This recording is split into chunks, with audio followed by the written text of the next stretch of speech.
Ever tried sending money to an Apple Pay email address and felt like you were hitting a brick wall? Well, buckle up, because I'm about to clear up this confusion and show you the right way to send money via Apple Cash.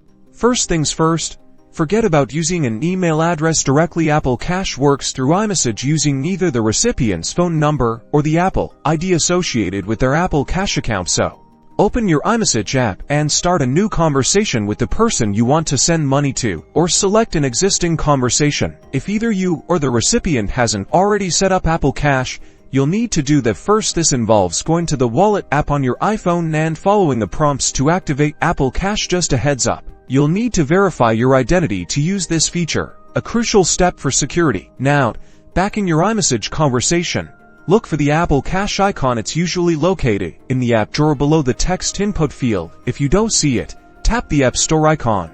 Then tap the Manage tab, and make sure Apple Cash is enabled. Tap the Apple Cash icon, and a simple interface will pop up. Enter the amount of money you want to send. You can also add a little message to the transaction, like for pizza night.